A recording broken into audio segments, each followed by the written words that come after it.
Hola Mario,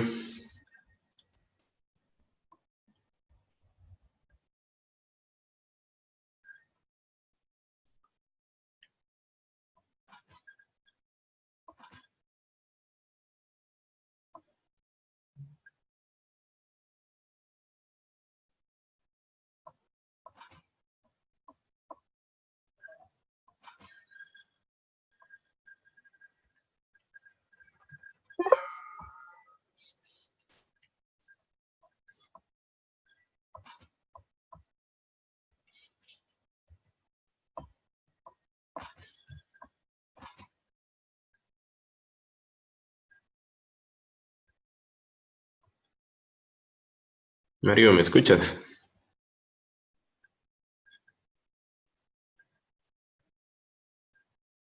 Carlos, hola.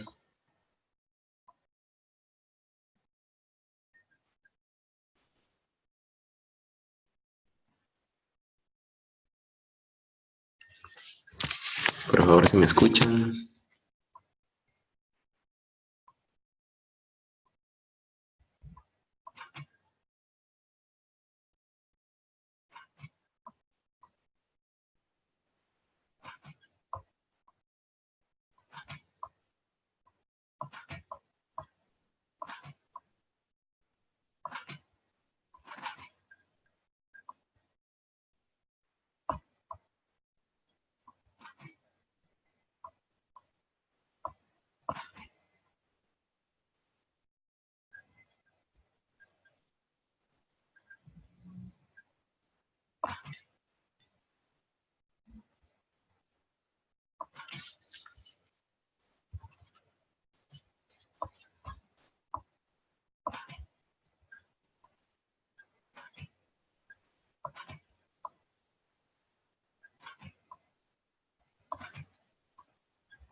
Hola, hola, hola. Hola, hola, hola.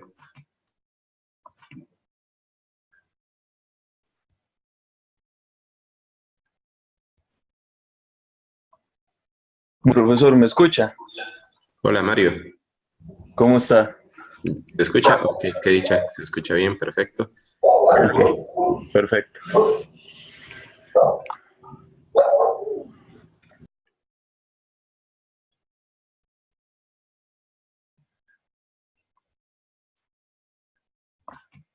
¿Se puede ver bien la pantalla?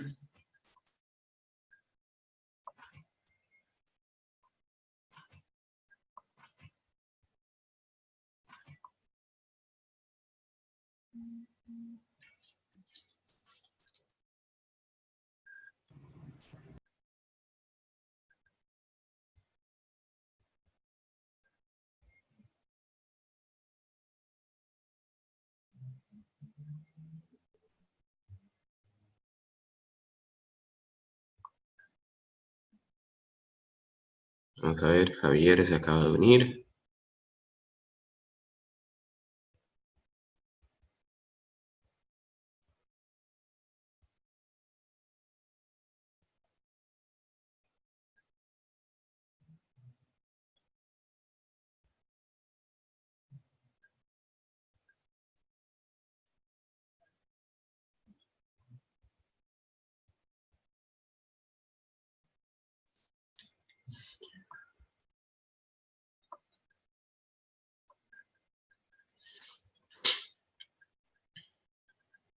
Hola, hola, hola, hola.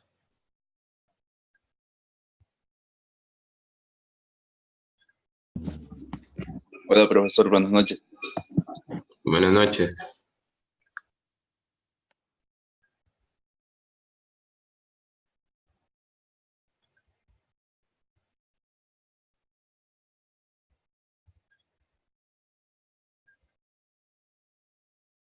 Vamos a ver.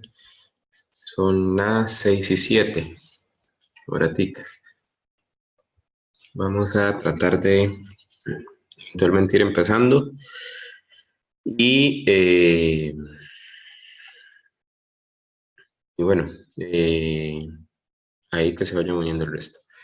Primero que todo, bueno, buenas tardes para ustedes y empezar por preguntarles cómo les ha ido o cómo les fue con el primer avance de investigación que se supone que lo tienen que enviar el día de hoy.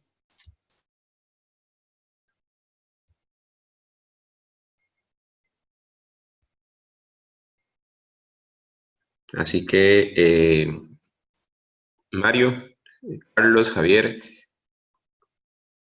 les agradezco que me comenten cómo les ha ido con ese primer avance de investigación.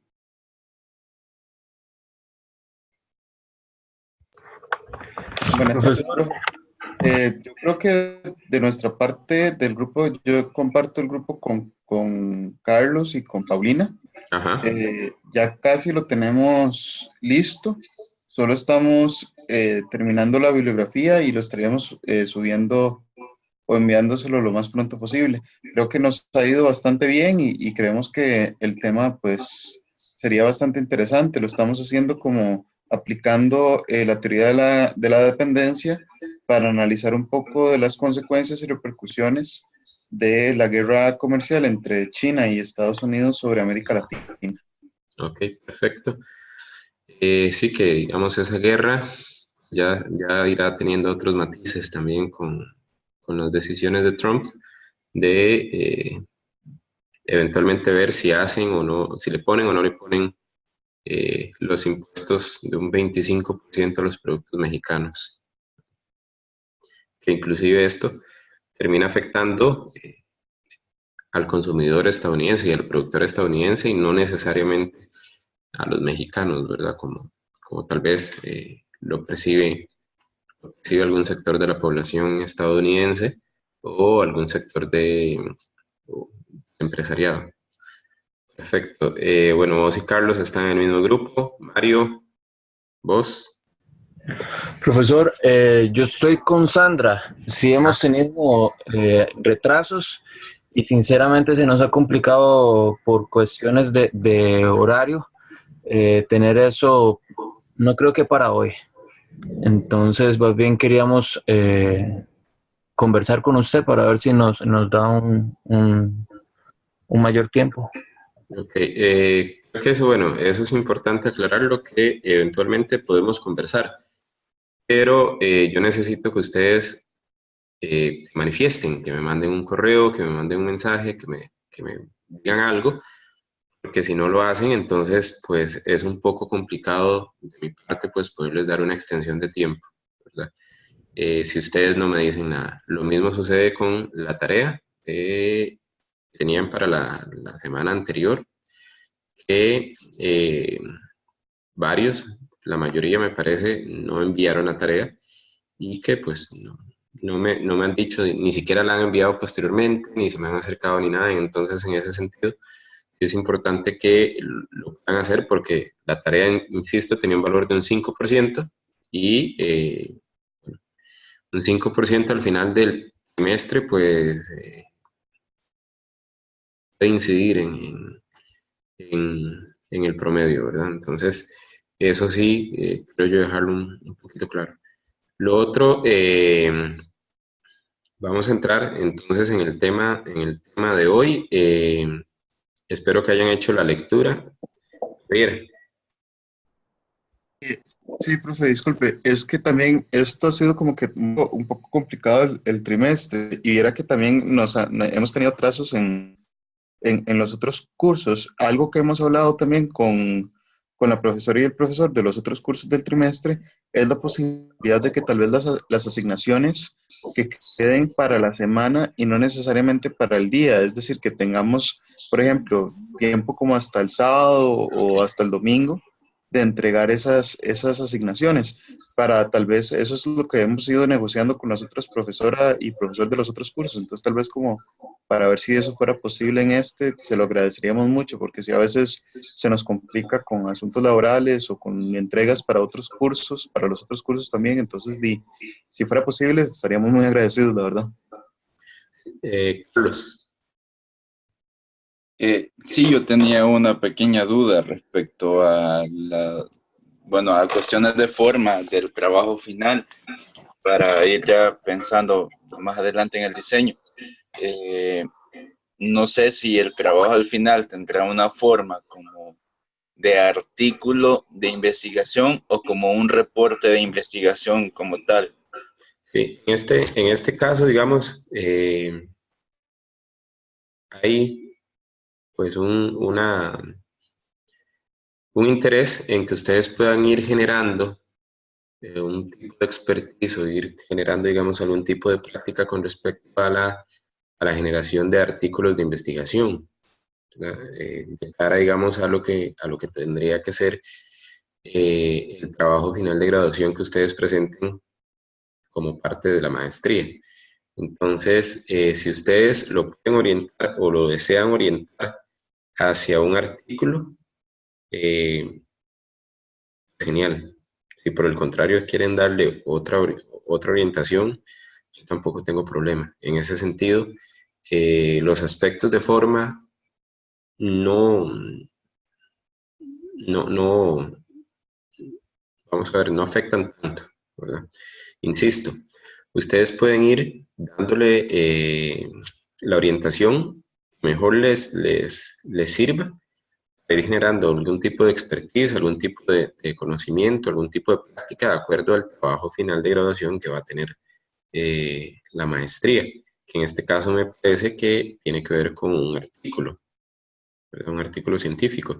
Entonces, pueden aprovechar este caso, digamos, para ir generando un poco de práctica en ese sentido. Entonces, en ese caso, pues, no habría inconveniente. Ya se unieron también Felipe, Paulina y Tatiana, ¿verdad? ¿Han tenido algún problema con el material en el aula? Ahí vamos a ver, por una orientación de la maestría, ustedes no van a encontrar el material de acá a la última clase todo disponible de una vez, sino que van a ir teniendo disponibles más o menos unas 2, 3 clases adelantadas. Esto es una orientación que yo recibí en todo caso de la dirección de maestría. Estuviera disponible unas 2, 3 clases eh, posteriores o anteriores más bien, pero no tener necesariamente del todo el material de todo el curso ahí disponible. Por lo menos en lo que tiene que ver un poco con las lecturas. Para hoy solamente era una lectura la que estaba asignada, era una lectura un poco pequeña, pero que tenía que ver o que estaba orientada con respecto al tema de la semana 5, que tenía que ver con el tema de globalización en aspectos relativos a la producción. Y Javier, con lo que vos planteabas con respecto a que se realicen por semana, pues yo no tengo en este caso ningún inconveniente de que se trabaje en el curso de la misma manera en la que ustedes están trabajando con los otros dos profesores, para que, si bien tal vez no lo entreguen necesariamente el día miércoles, que es el día de la clase, sino que lo puedan entregar durante la semana en que se está, a la que corresponde la clase en ese sentido, ¿verdad?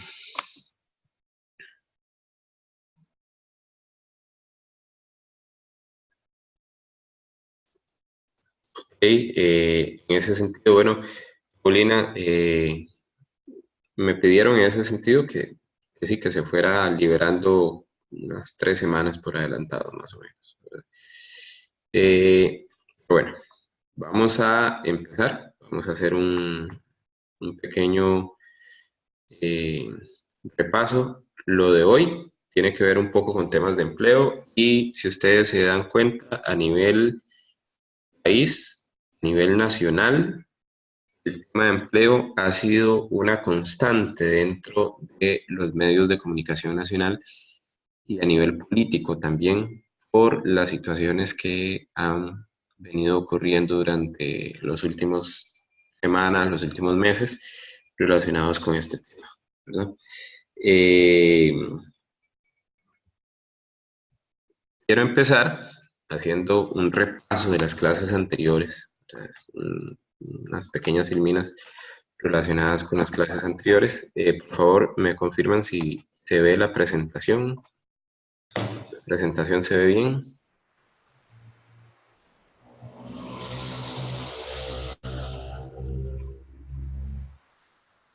La primera clase, ustedes recordarán que utilizamos esta presentación que tenía que ver con lo que tiene con lo relacionado a economía política, que hablamos un poco de los paradigmas, que se analizan los elementos relacionados con la producción de bienes y las 3 preguntas básicas de la economía que habíamos mencionado en su momento, ¿verdad?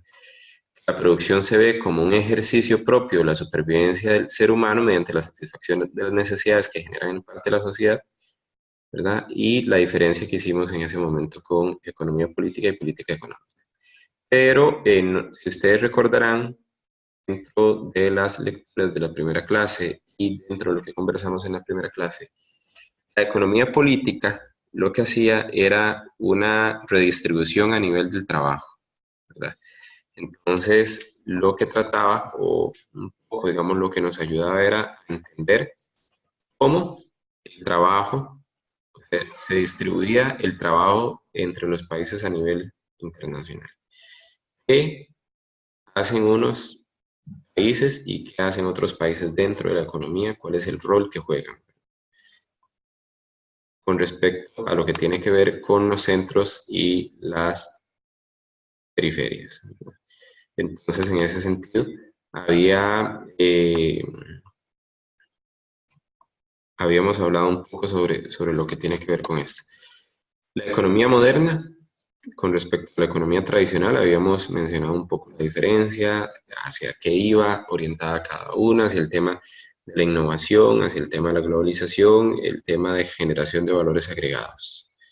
La innovación y la lógica de mercado, ¿verdad?, son esenciales para el desarrollo desde el punto de vista de la economía dual, ¿verdad? Porque la economía dual genera, en este caso, una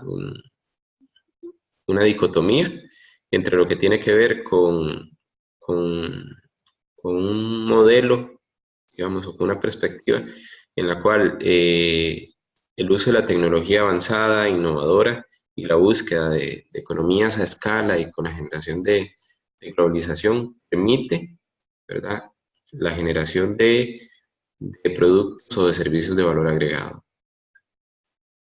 En contraposición a una economía tradicional, donde el uso de tecnología es muy básico, hay poca innovación, ¿verdad?, y que se basaba un poco en el tema de la autosuficiencia.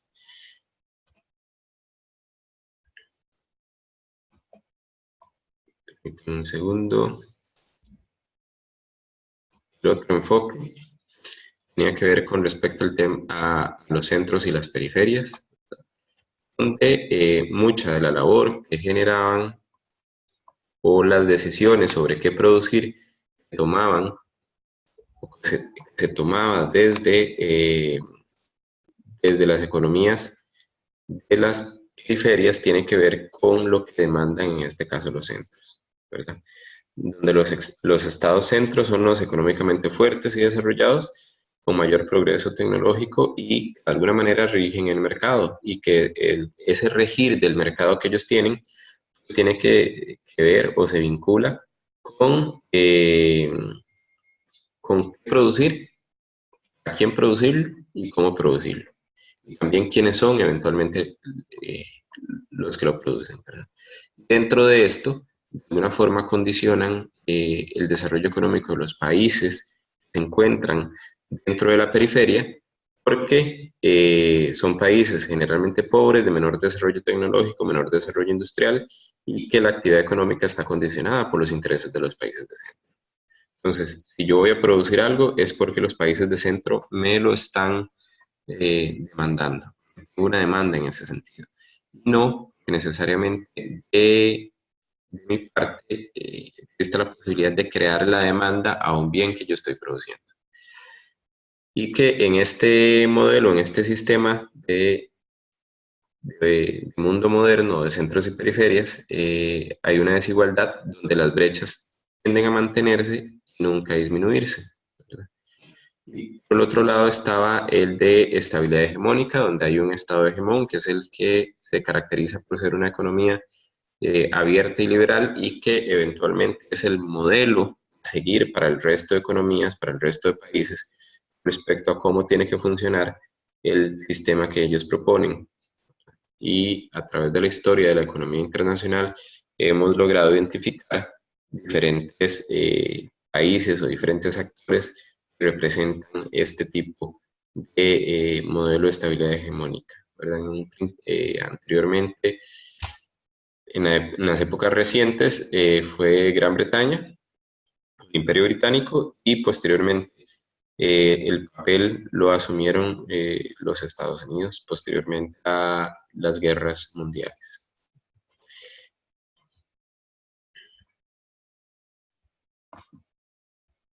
Recuerden, hablando ya digamos un poco para las siguientes clases, hablamos en algunos conceptos de microeconomía que tienen que ver con la oferta, con la demanda y la elasticidad. Cuando hablamos de oferta, demanda y elasticidad, podríamos estar pensando en la generación de un producto, ¿verdad? O con respecto a la producción de un producto, valga la redundancia, o de un servicio. Pero dentro de lo que tiene que ver con el mercado laboral o con el mercado de trabajo, los tres conceptos tienen aplican bastante lo que tiene que ver con el mercado laboral. Por un lado, está la demanda de fuerza laboral, que es la que generan las empresas. Está la oferta, que es la cantidad de personas que están buscando conseguir un empleo o que están ofreciendo sus servicios como trabajadores dentro del mercado. Y la elasticidad, ¿verdad? Y recuerden que la elasticidad es un concepto que se utiliza para medir la sensibilidad o capacidad de respuesta de un producto a un cambio en su precio. Entonces, eventualmente, si existen dentro del mercado laboral opciones de trabajo para involucrarse en las cuales el nivel de salarios es competitivo o es alto, entonces lo que va a ocurrir es que probablemente exista una demanda, un aumento, una demanda alta del sector empresarial hacia personas que tengan las capacidades, que tengan la formación necesaria para poder desarrollar ese tipo de trabajo, ¿verdad? Probablemente la oferta sea una oferta baja, lo cual no ocurre, por ejemplo, en los casos en los cuales el mercado laboral hay una gran oferta y pues da igual si yo contrato a una persona u otra porque el nivel de calificación, digamos, el nivel de formación que se requiere para esto no es necesariamente tan alta, ¿verdad? Y hablamos un poco sobre lo que tiene que ver con empleo y que el empleo es un concepto económico o pleno empleo que hace referencia a la situación en la cual todos los ciudadanos en edad laboral productiva que desean trabajar en trabajo. Y esto hay que recalcar el hecho de que desean trabajar porque puede haber personas dentro de la población económicamente activa que no necesariamente están buscando trabajo. Entonces, no afectarían lo que tiene que ver con el tema de pleno empleo. Pero quienes están buscando trabajo y no lo consiguen, sí se consideran dentro de lo que tiene que ver con la tasa de desempleo. El otro concepto es el de incertidumbre. En la economía hace referencia a la impredictibilidad o la previsión imperfecta de los sucesos futuros. Y eventualmente, vinculándolo con lo que tiene que ver con la parte de microeconomía, muchas de las decisiones que toman los agentes económicos relacionados con las familias tienen que ver con la posibilidad de la generación de ingresos a futuro. La generación de ingresos a futuro porque, según estudios del Estado de la Nación, para el caso propiamente de Costa Rica, ¿verdad? El 80% de los ingresos de las familias tiene que ver con el mercado laboral, ¿verdad? O sea, o el 80% de las familias costarricenses, sus ingresos tienen que ver con el mercado laboral. Entonces, al haber una tasa de desempleo que sea creciente, probablemente las posibilidades de que las personas se encuentren en una situación de pobreza o vulnerabilidad por temas de pobreza es mayor. ¿Se ve el gráfico que estamos viendo? Que estoy proyectando, perdón.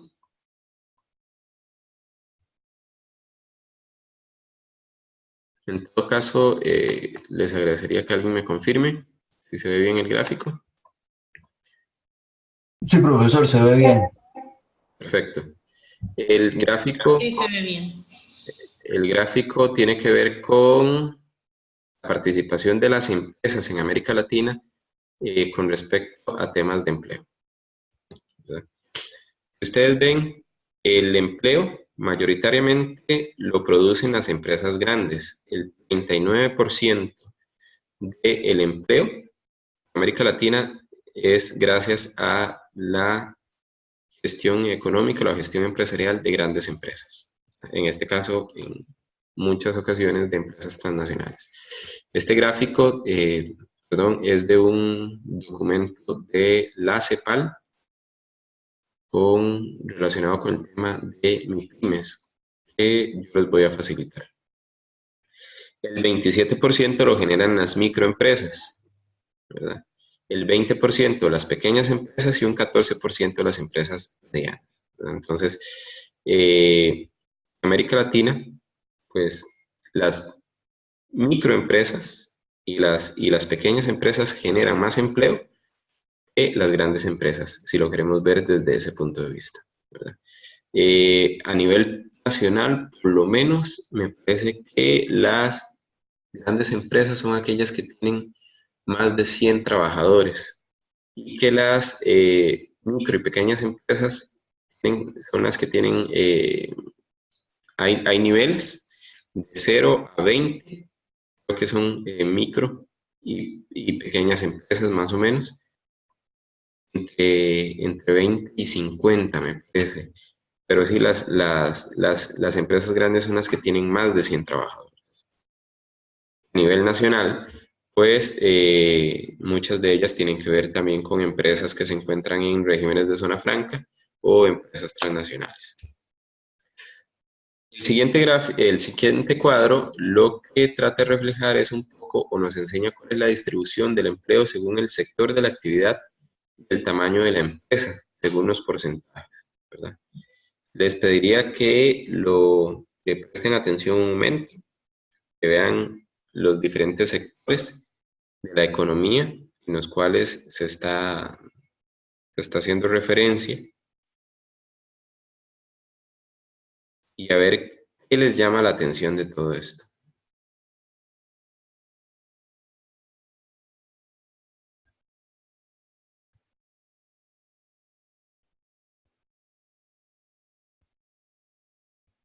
Si hay algún sector que les llame la atención, alguna actividad económica.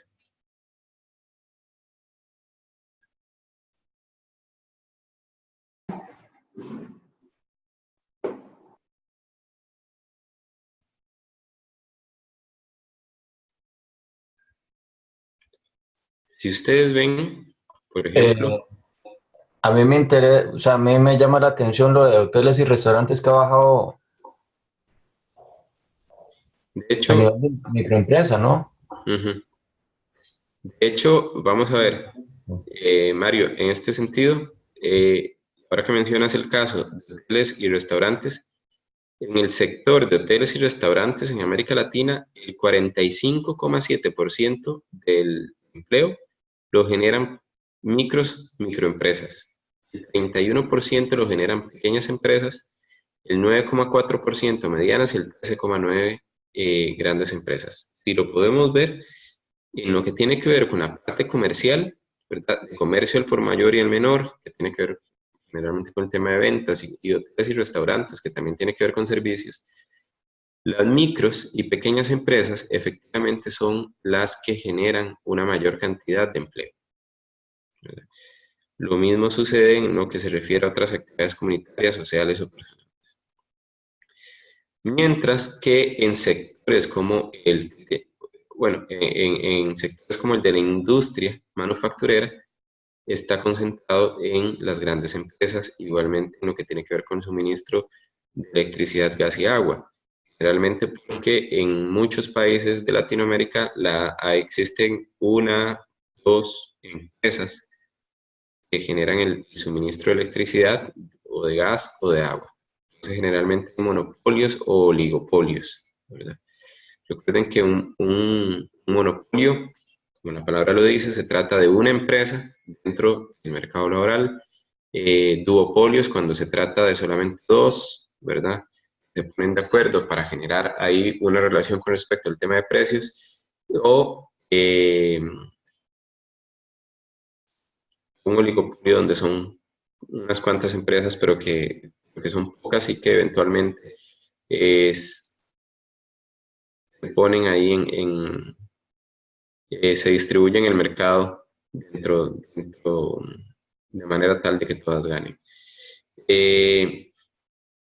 Generalmente, en muchos países de la región latinoamericana, esto lo generan empresas principalmente privadas, no necesariamente empresas públicas, especialmente en temas que tienen que ver con el suministro de electricidad. Países donde, por ejemplo, se está pensando o se ha hablado un poco sobre el tema de la privatización del agua. Me parece, Carlos, que en El Salvador había una iniciativa en ese sentido, ¿verdad? Para generar una privatización, lo que tiene que ver con el agua. Me parece que eso estaba dentro del gobierno anterior y no sé no sé si nos puedes ilustrar un poco en ese sentido. Sí, lo que sucedía era que, había una iniciativa que estaba impulsando un proyecto de ley para que todos los recursos hídricos fueran administrados por propiedad privada, por una empresa internacional, inversión privada básicamente, bajo la premisa de que iba a aumentar la calidad en la distribución de agua. Sin embargo, se entró en ese debate, se dio una movilización pública porque se exigía que la administración de los recursos hídricos tenía que seguir siendo parte del Estado, y había otra propuesta también donde se decía que podía ser un comité mixto, donde entraran organizaciones de sociedad civil como representación del pueblo, el Estado y ellos básicamente. Bueno, perfecto. Muchísimas gracias, Carlos. Seguimos al cuadro siguiente y me gustaría, por favor, escuchar las opiniones de ustedes. Es la distribución del empleo según el tamaño de empresa y sector de la actividad igualmente. Hay de las micros, de las pequeñas, de las medianas y las grandes empresas. Y cuánto del empleo que generan estas y lo que generan los diferentes sectores tiene que ver con el empleo a nivel general, el empleo total en Latinoamérica.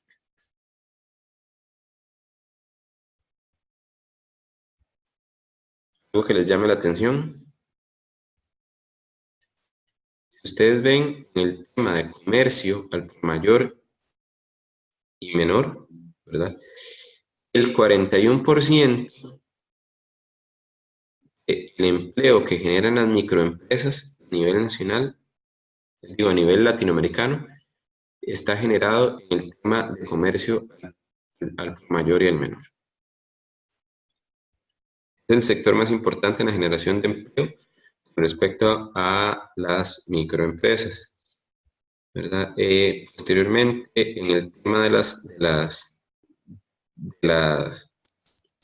grandes, esto significa el 24,9% del empleo en la región latinoamericana. O sea, una cuarta parte del empleo en Latinoamérica está vinculado con el comercio al por mayor y al menor, ¿verdad? Seguido por lo que tiene que ver con la industria manufacturera, que es el 18,5% del empleo en la región, y posteriormente por actividades inmobiliarias, empresariales y de alquiler. Si lo vinculamos un poco con lo que tiene que ver con el punto de vista de la economía dual, ¿A qué sector consideran ustedes que tiene que ver la mayoría de la generación de estos empleos? ¿A un sector moderno o a un sector más tradicional? Si lo vemos en términos generales, la generación de empleo en Latinoamérica o el empleo que se genera en Latinoamérica no necesariamente tiene que ver con la generación de actividades de valor agregado, ¿verdad? Sino que por el contrario tiene que ver con temas muy eventualmente básicos y en algunos casos rudimentarios. No necesariamente implican o requieren que existan niveles de capacitación amplios o niveles de capacitación muy especializados para el desarrollo de las actividades, ¿verdad? Entonces, por ejemplo, la agricultura, la ganadería, la caza, la silvicultura y la pesca, ¿verdad? Está por la industria manufacturera, el comercio al por mayor o al menor, y también las actividades de alquiler, actividades inmobiliarias, empresariales y de alquiler, ¿verdad? No tenemos reflejados dentro de este tipo o dentro de este cuadro que tiene que ver con el empleo, actividades relacionadas con el tema de investigación, de desarrollo, con actividades científicas, ingenieriles, ¿verdad? Sino que son más orientados hacia un punto de vista de una economía más tradicional. Lo interesante de todo esto es que el comercio, al mayor y al menor, la mayor cantidad del comercio, del empleo, lo generan las micro y pequeñas empresas. Las micro y pequeñas empresas generan un 41% del empleo que se da en Latinoamérica en el sector de comercio, al por mayor y al menor. Sin embargo, esas micro y pequeñas empresas concentran apenas el 3,2% de las ventas que se generan en América Latina.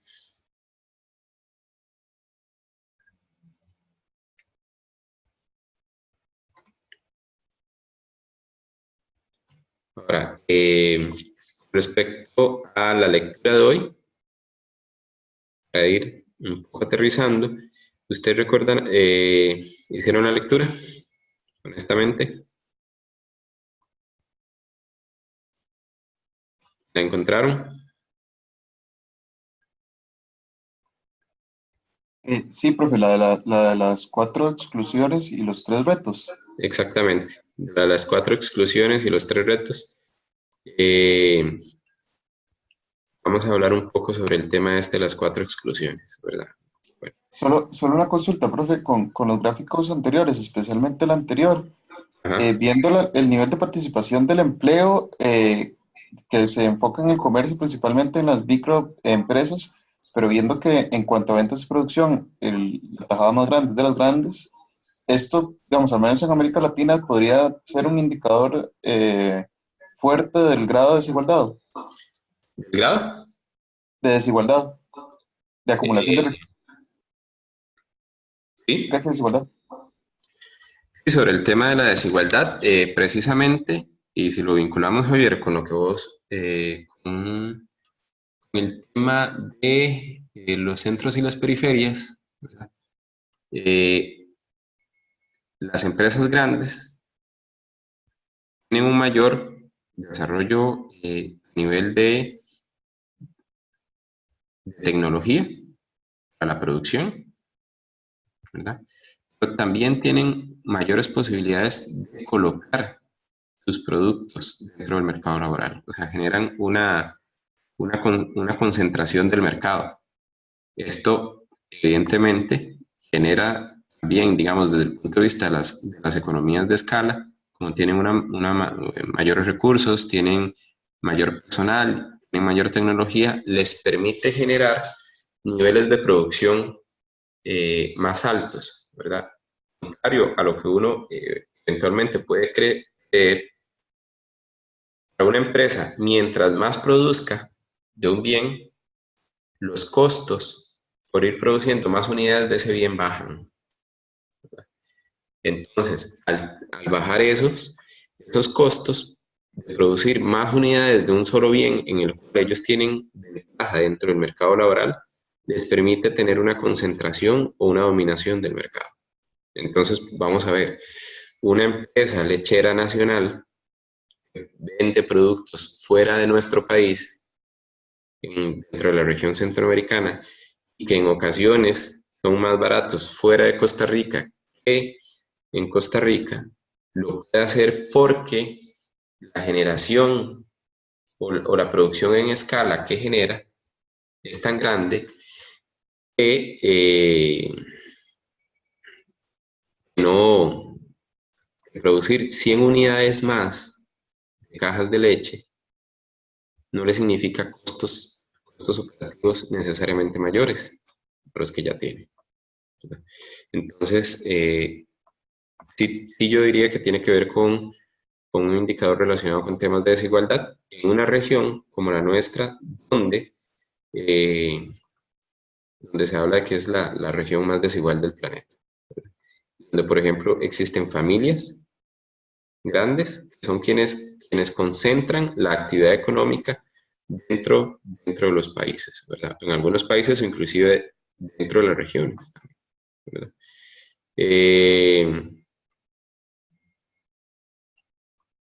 Respecto a la lectura, el trabajo pues, genera ingresos, según lo que dice la lectura.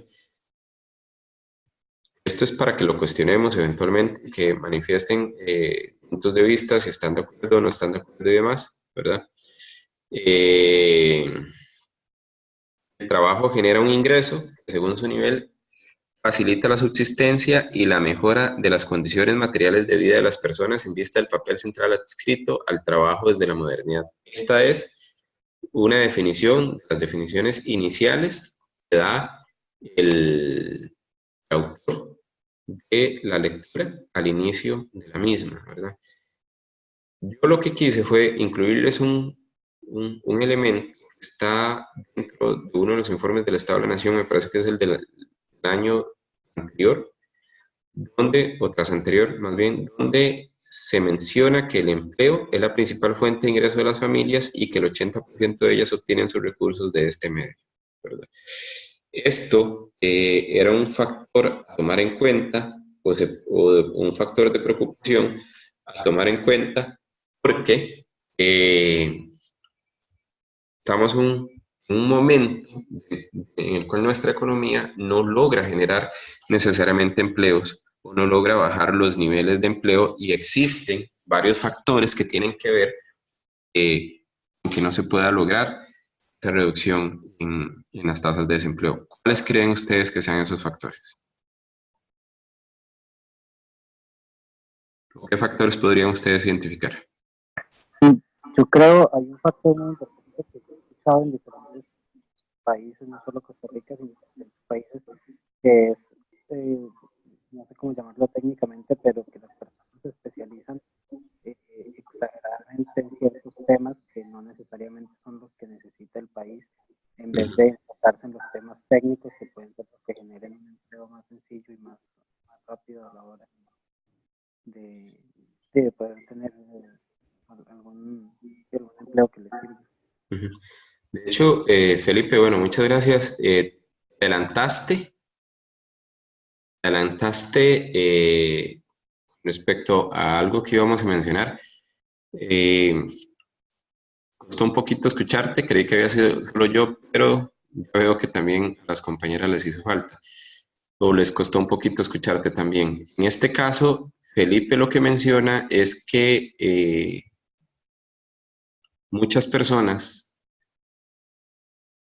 se especializan en la formación en áreas que no necesariamente son las que el mercado laboral está solicitando. ¿Cierto, Felipe? Correcto. Entonces, sí, esto nos entra una dicotomía porque según lo que lo que se menciona un poco, digamos, desde la lectura y de lo que menciona también el Estado de la Nación, es que un condicionante importante para la generación de bienestar es el tener o no tener un empleo, ¿verdad? Esto tiene mucho sentido lógico en el sentido de, desde el punto de vista de que yo, para poder subsistir, para poder satisfacer las necesidades básicas mías y de mi familia, necesito tener un empleo, y ese empleo tiene que servirme, tiene que ser la fuente de ingresos tal que yo pueda generar esa satisfacción de necesidades. Si yo no tengo empleo, no tengo la posibilidad de satisfacer esas necesidades, y por lo tanto probablemente esté en una condición de pobreza. Ahora, esto siempre y cuando yo no tenga acceso a otro tipo de ingresos, otro tipo de rentas, ¿verdad? Vamos a ver, hay gente que, podemos decir, no tiene empleo o un empleo formal, pero reciben rentas, ya sea de inversiones, bonos, ¿verdad? O bien, desde otro punto de vista, porque tienen actividades empresariales que les generan un ingreso ya fijo. Alquileres, por ejemplo, ¿verdad? ¿Qué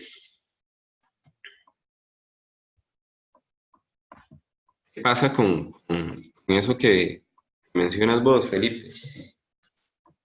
Estamos en una dicotomía en la cual actualmente, y es un tema importante, los años de educación promedio de la población costarricense, la educación y formación es de 9 años en Costa Rica. ¿Cuántos años de formación promedio tiene los países europeos? Más o menos anda como unos 12 años. A nivel internacional, 12, 13 años, 13, 14 años. A nivel internacional se establece un límite más o menos de unos 12 años para considerar a una persona pobre o no pobre, ¿verdad? ¿Qué quiere decir esto? Si nosotros hacemos un conteo de cuántos años de formación o a qué nivel se llega para tener 9 años de formación en Costa Rica, estamos hablando que 9 estaríamos contando, por ejemplo, el kinder, 6 años de escuela y 2 de colegio. Octavo año, octavo, noveno año, más o menos sería un poco el nivel educativo promedio de la población en Costa Rica. Y podríamos decir, bueno, pero es que ahora hay una mayor cantidad de personas que tienen acceso a la educación universitaria, ¿verdad?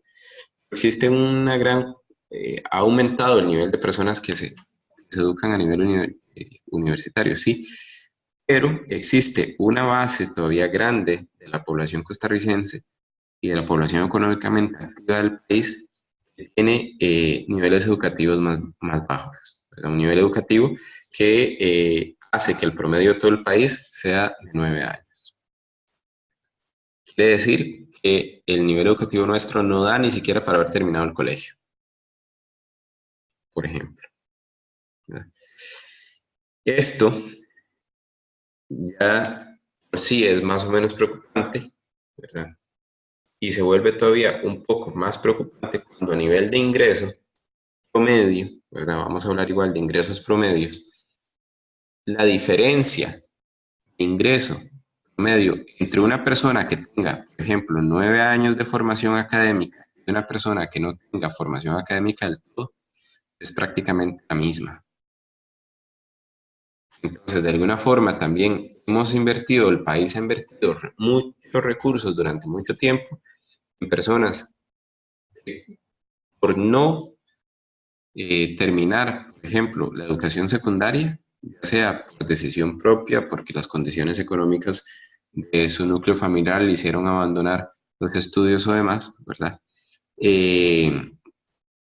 Hacen que el ingreso promedio de esas personas sea exactamente igual que si no hubiesen llevado nunca un solo día de educación o de formación académica. Ese promedio de ingreso se duplica con el solo hecho de terminar el colegio y se va duplicando igualmente cada vez más de acuerdo a cada grado académico universitario que se vaya obteniendo, ¿verdad? Eso es, digamos, en términos de promedio.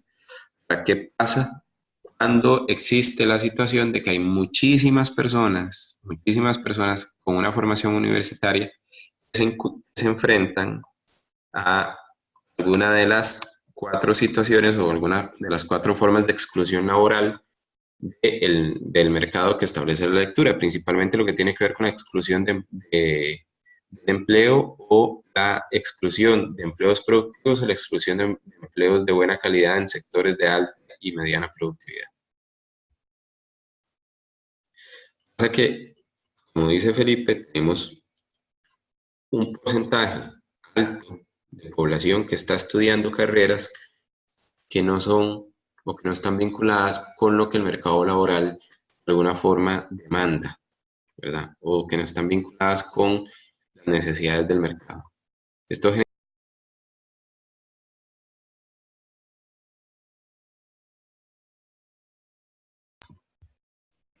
esto hace que haya sectores que requieren una mayor cantidad de mano de obra, una mayor cantidad de trabajadores para poderse expandir, pero no pueden hacerlo debido a que no tienen la posibilidad de contar con mano de obra que les permita ampliar sus operaciones.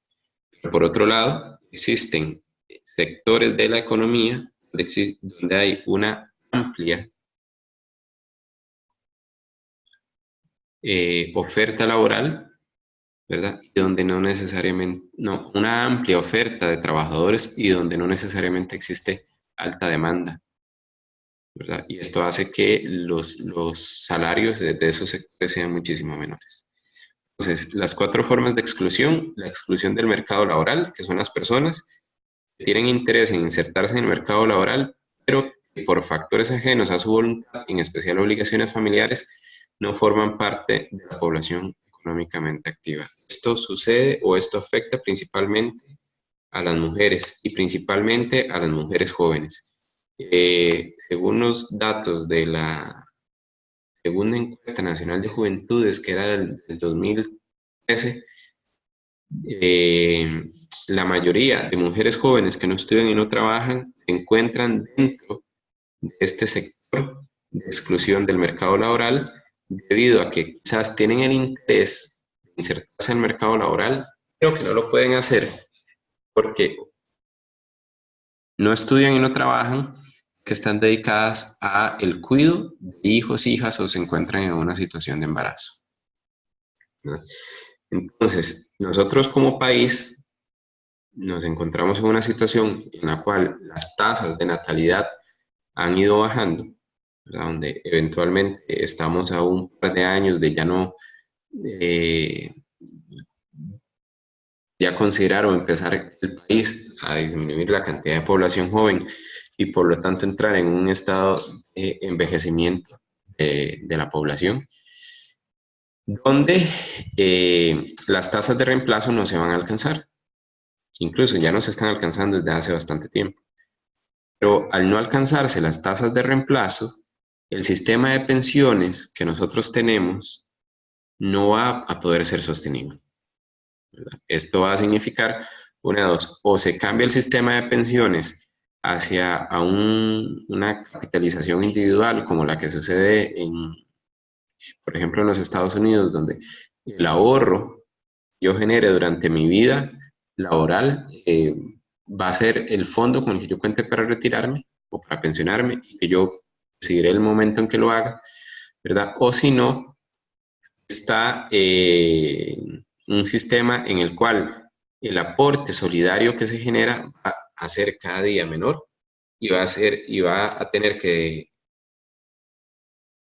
ser sustituido por fondos de capitalización individual. Es lo que en nuestro país se conoce como la pensión complementaria, ¿verdad?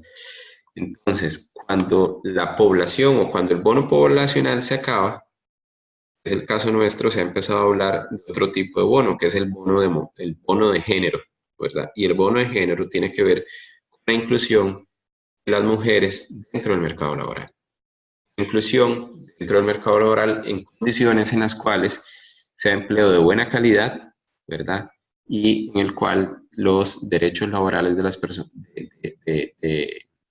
personas sean respetados, ¿verdad? Esto es especialmente importante en casos en los cuales se trata de población migrante, de población joven o de mujeres, ¿verdad? Por el otro lado está la exclusión del empleo. Son personas que buscan empleo y no lo encuentran, que están excluidas de cualquier ingreso laboral. Y esta situación de exclusión se expresa en la tasa de desempleo, tradicionalmente el principal indicador de la situación del mercado de trabajo. Esto es la población, teniendo formación o no teniéndola, ¿verdad? Busca inmiscuirse dentro del mercado laboral y no encuentra opciones de trabajo. Lo que sucede con la mayoría de la población que se encuentra en una situación de desempleo o que son quienes están ahí reflejando, digamos, las tasas de desempleo. ¿Esto a quiénes afecta principalmente? ¿O tiene una afectación importante?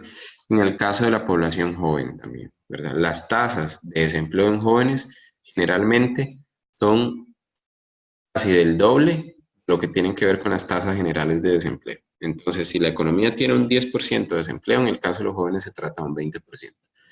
Factores que tienen que ver desde la falta de experiencia laboral, ¿verdad? De ahí que se impulsan políticas para la generación del primer empleo, a otros elementos que tienen que ver con la poca formación profesional, ¿verdad? En este caso era un poco la dicotomía con lo que decía Felipe, tenemos población muy capacitada, porque la población costarricense en general es la más capacitada, la más formada, la más educada, la historia, pero tiene mayores dificultades para inmiscuirse o involucrarse y desarrollarse dentro del mercado laboral. Pero por otro lado, tenemos también población que carece de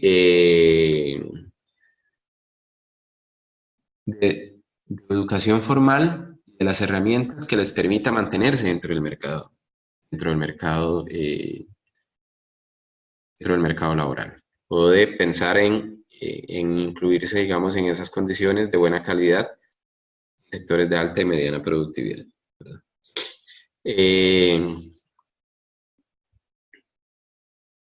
Comparémoslo un poco, y esto a veces es un poco feo, porque se trata de personas que realmente pueden enfrentarse a una situación económicamente compleja, pero durante las últimas semanas a nivel nacional se han recibido varias noticias sobre el tema de empresas que cierran y empresas que abren, ¿verdad? Tengo que mencionar el caso de algunas de ellas, por ejemplo.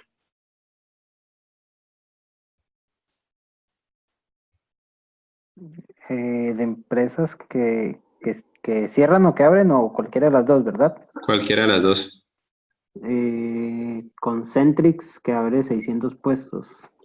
Ok, perfecto. ¿Qué tipo de trabajo se genera en Concentrix? ¿O hacia qué tipo de trabajo está orientado esos 600 puestos?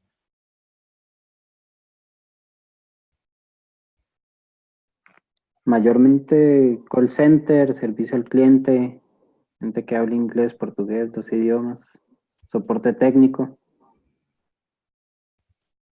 Okay. Gracias, Felipe. ¿Y empresas que cierren o que hayan cerrado? ¿Va a cerrar operaciones? Amway, ajá. Sykes. Sykes ha cerrado o cerró una parte de las operaciones de un cliente. Cerró también una empresa alemana de fabricación de ropa. Textilera. Textilera, sí. De hecho, yo les voy a ser sincero, a mí me sorprendió que existieran textileras en el país. Sí, es cierto. Yo tampoco sabía que existía, o por lo menos no lo había computado. Que posteriormente a la aprobación del TLC con los Estados Unidos, muchas de las empresas textileras que había en el país cerraron. Algunas se fueron para China, otras se fueron para Honduras, me parece que algunas se fueron a El Salvador, no sé, no recuerdo, en Nicaragua, que algunas se fueron para Nicaragua, muchas se fueron para el lado de China también, ¿verdad? Porque, y esto, digamos, es lo que tiene que ver con el tema, digamos, de las dinámicas internacionales de la economía, es que al final lo que se busca es disminuir costos, ¿verdad? A mí me llama mucho la atención todas estas noticias dentro de la dinámica del mercado laboral, porque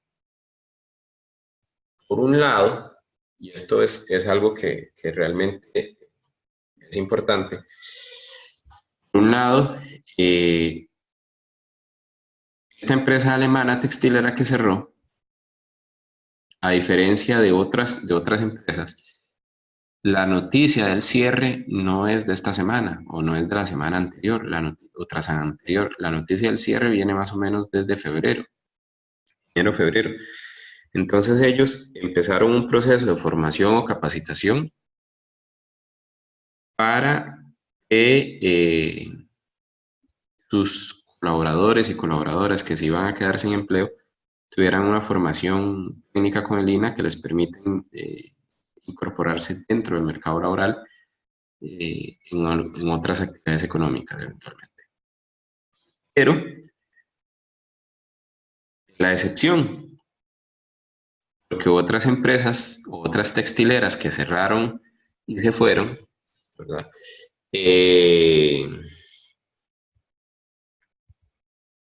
Simplemente de un día para otro había un rótulo que decía que cerraban las operaciones. El problema es que ese trabajo es trabajo generalmente muy manual, muy repetitivo, ¿verdad? Y ese trabajo manual y repetitivo, pues no requiere, digamos, tal vez de una formación técnica muy amplia.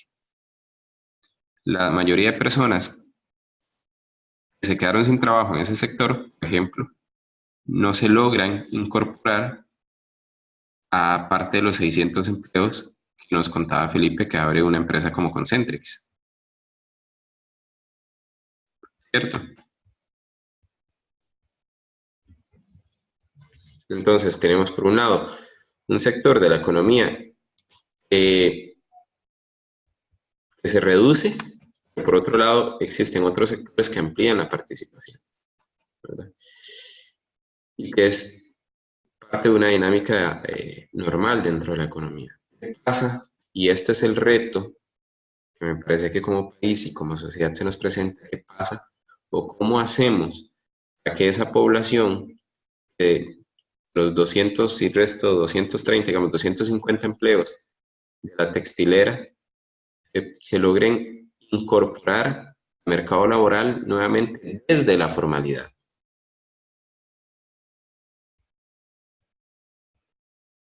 Porque, insisto, o sea, de las 600 personas que va a contratar Concentrix, probablemente no vaya a poder contratar a esas 250 que se quedaron sin empleo, por cuestiones geográficas y demás, pero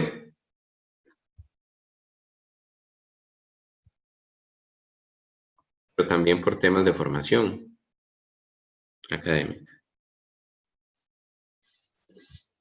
Por el otro lado, pero la dinámica puede ser distinta, por ejemplo, cuando se trata de casos como el de Sykes, que me parece que Sykes cierra una parte de las operaciones, una parte de los empleados los iban a reubicar, pero otros sí se quedaron sin empleo dentro de la empresa. Y que por la dinámica de trabajo que tenía, sí es posible que se puedan incorporar de, dentro de la dinámica de mercado laboral que tienen empresas como Concentrix. La tercera exclusión del empleo productivo son personas que no consiguen un empleo en los sectores de alta o mediana productividad debido a una baja demanda, la falta de calificaciones correspondientes o a otras causas, pero de todos modos necesitan trabajar para recibir los ingresos requeridos para la satisfacción de sus necesidades. Suelen insertarse en sectores de baja productividad, los cuales típicamente generan empleos de baja calidad. En este caso, enfrentamos el problema de un contexto económico y productivo adverso a la generación de empleo de calidad. ¿Qué le suena a esto? ¿Algún ejemplo?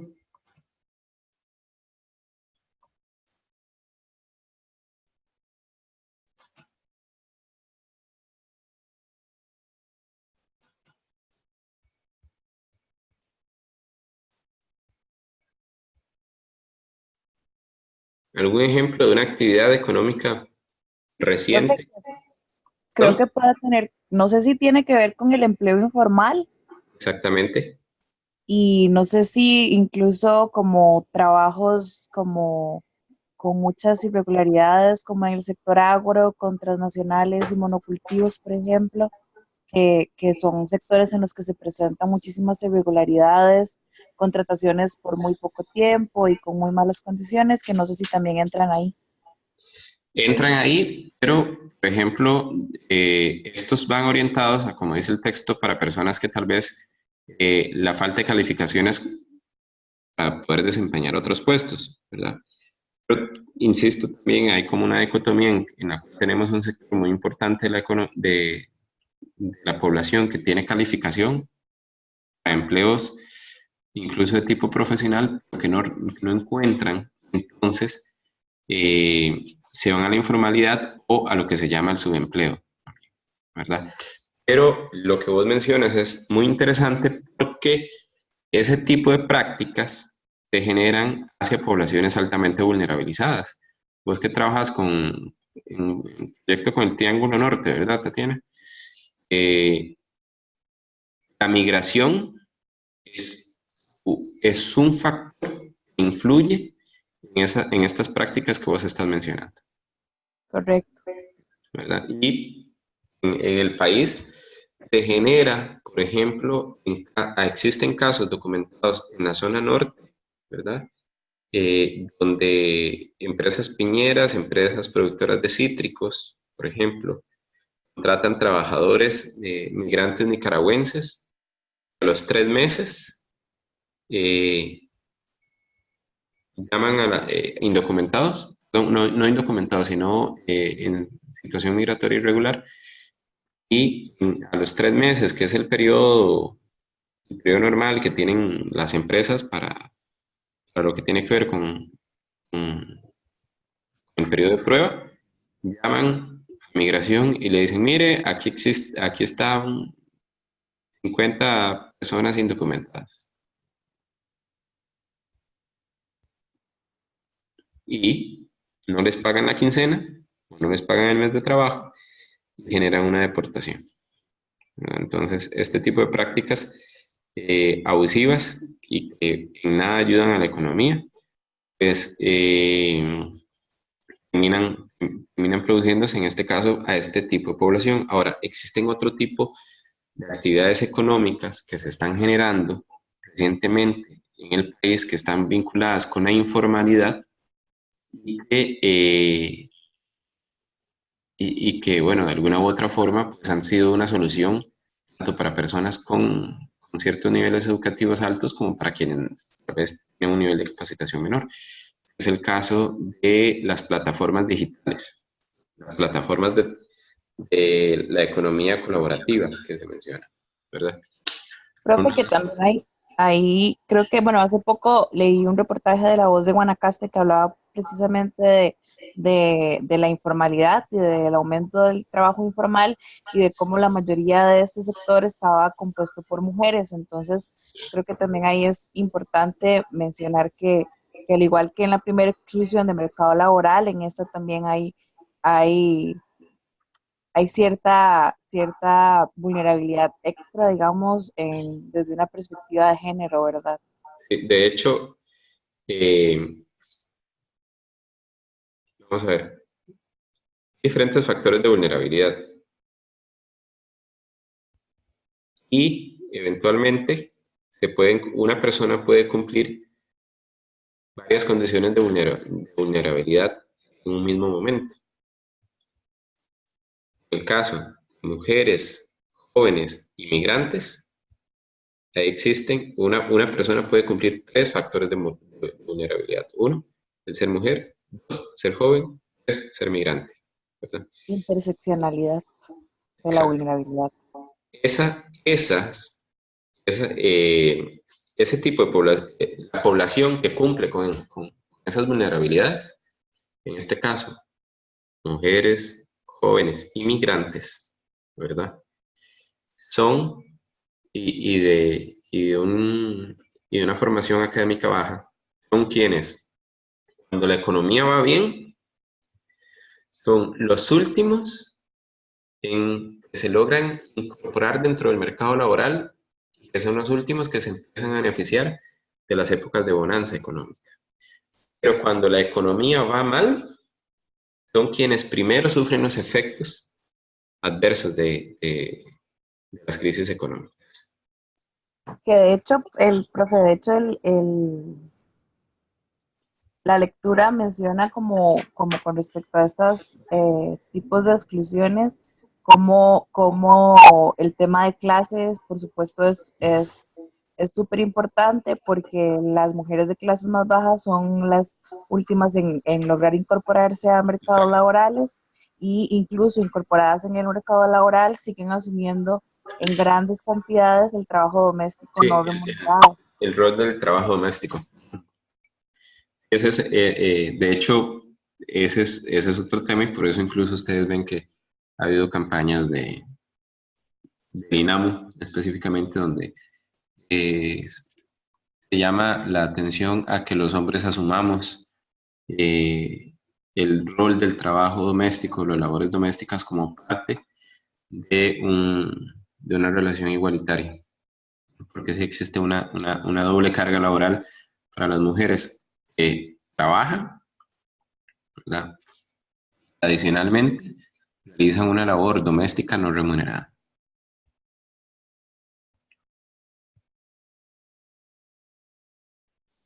Pero el ejemplo que yo quería poner en este caso es el tema de las plataformas de trabajo colaborativo. Llámense, por ejemplo, Uber, Uber Eats o Globo. Me parece que son como las 3 más grandes que hay actualmente a nivel nacional, ¿cierto?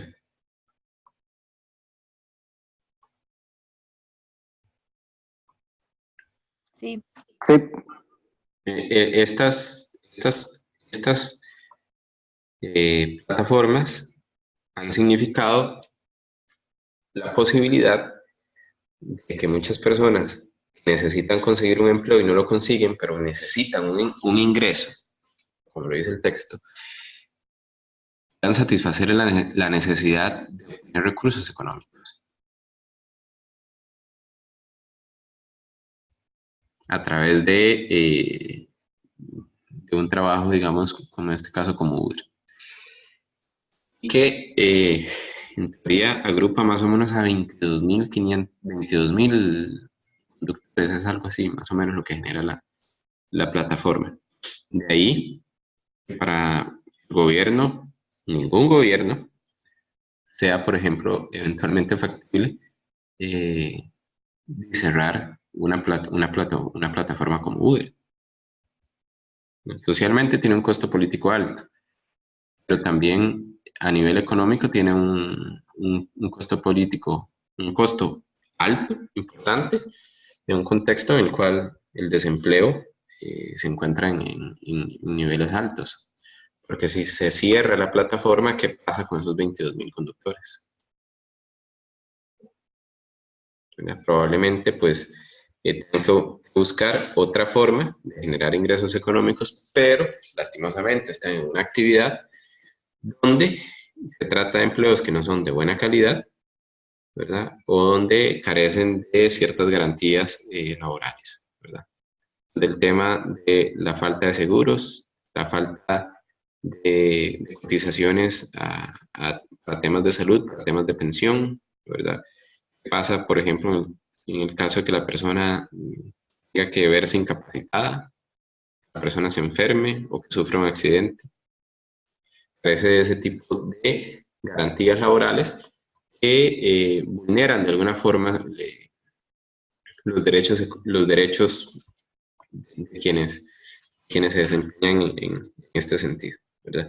Y aquí entramos igual en una discusión, bueno, pero es que al menos tiene un trabajo, bueno, pero al menos tiene unos ingresos. Es mejor eso a no tener nada, por ejemplo, ¿verdad? Y esto es consecuencia, una de las situaciones es consecuencia de las crisis económicas, ¿verdad? Las crisis económicas generan precarización laboral. Y la precarización laboral termina siendo un problema para todos en general, ¿verdad? Porque hace que empuja a la baja los salarios y al final al empujar a la baja los salarios afecta probablemente a todos. Y como lo decía Javier anteriormente, o sea, incide en lo que tiene que ver con temas de desigualdad, ¿verdad?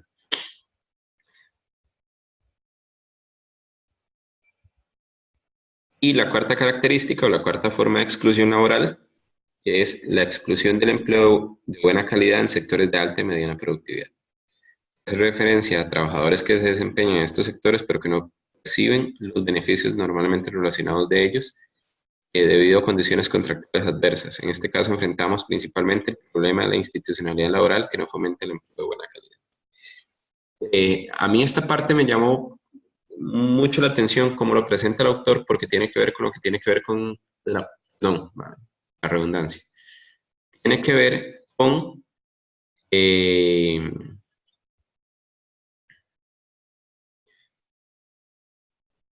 outsourcing,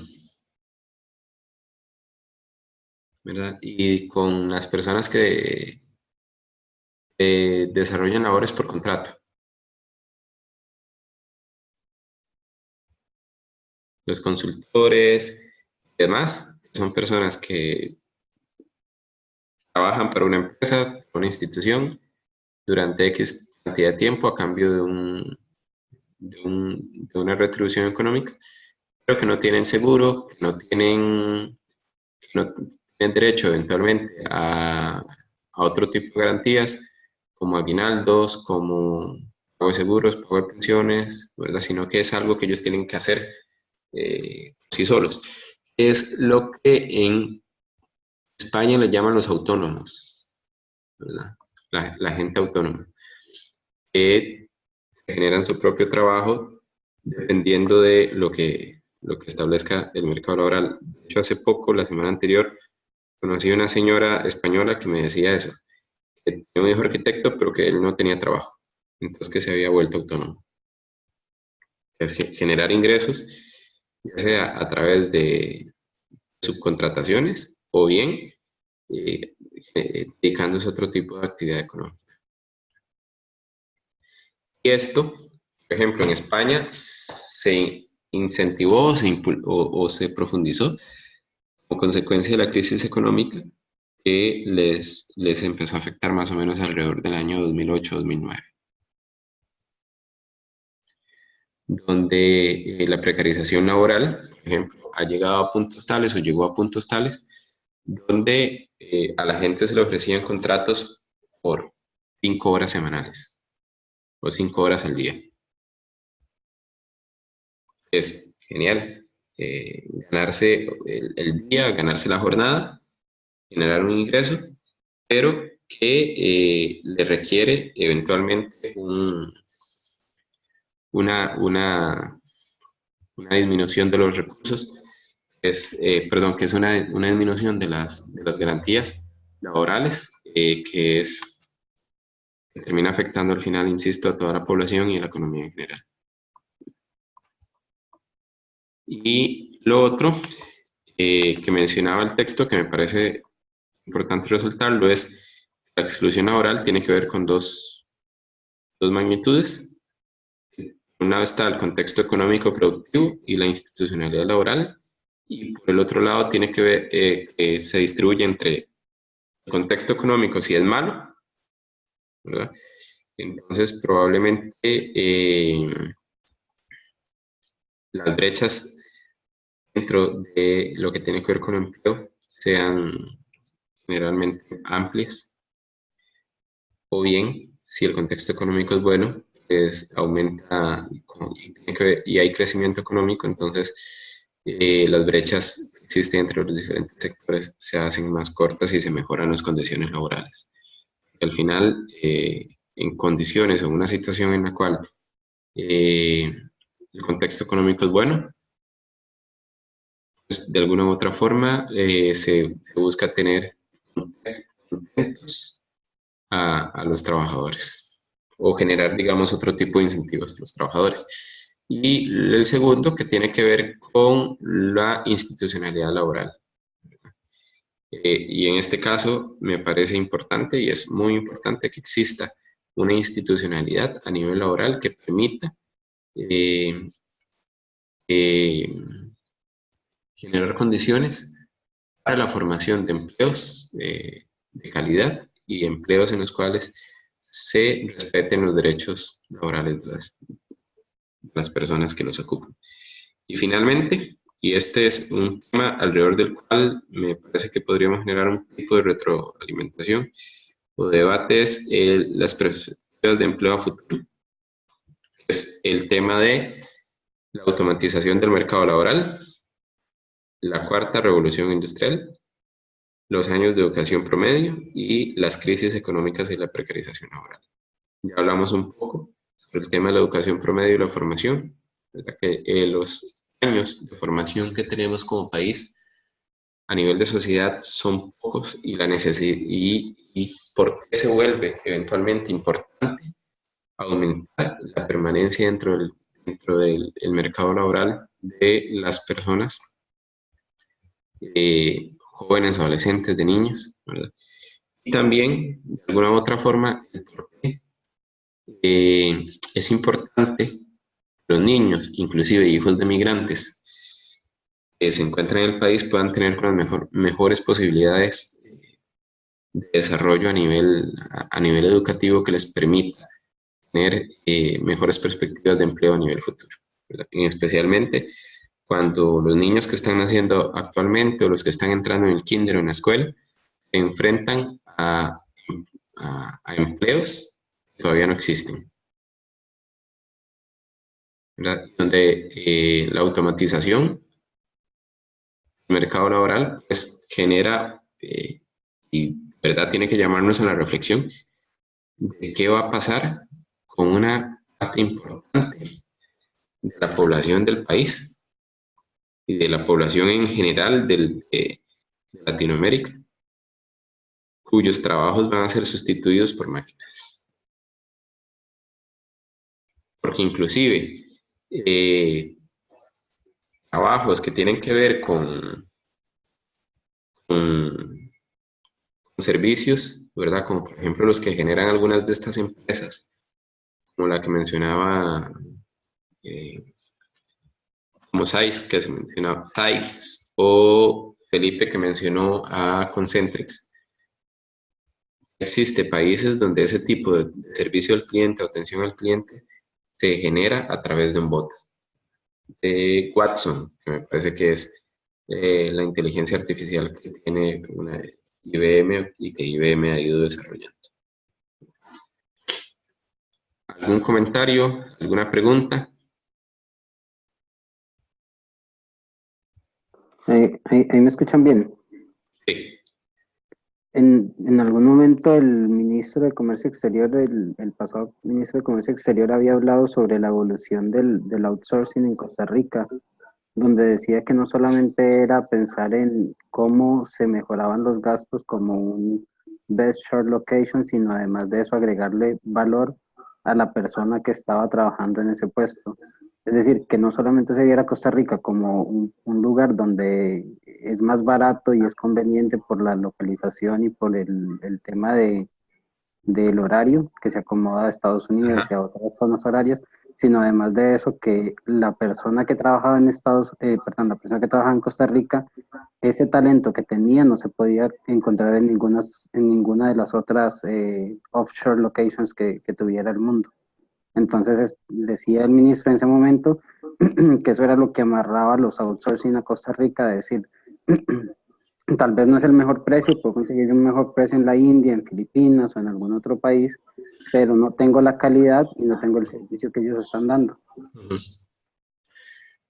En este caso, digamos, es cómo diferencio yo el producto.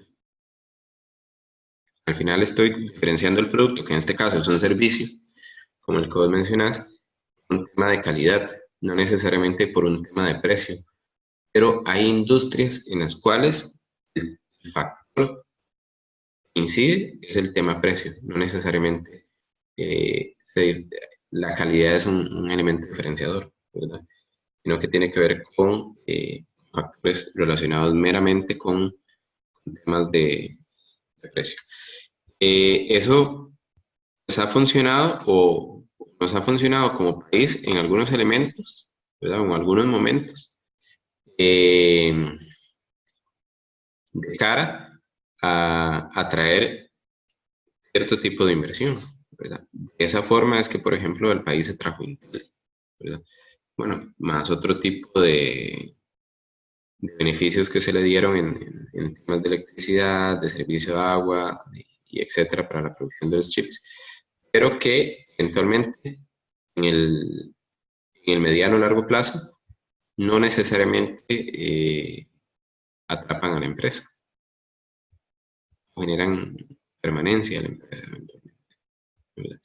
De ahí que Intel después de muchos años pues, termina saliendo de Costa Rica también, ¿verdad? Por lo menos esa parte, y ha ido generando, digamos, dinámicas de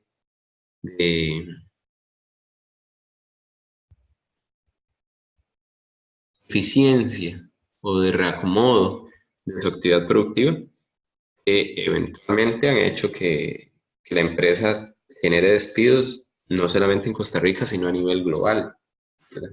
Y esos despidos globales que se generan, pues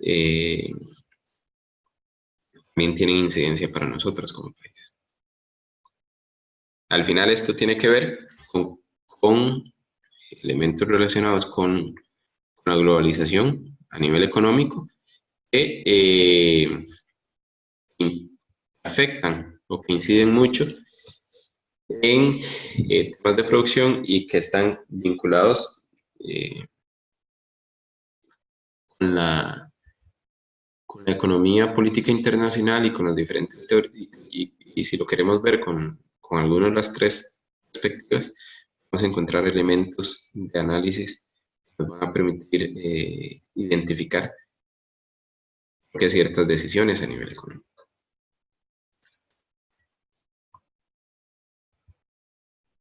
¿Alguien más?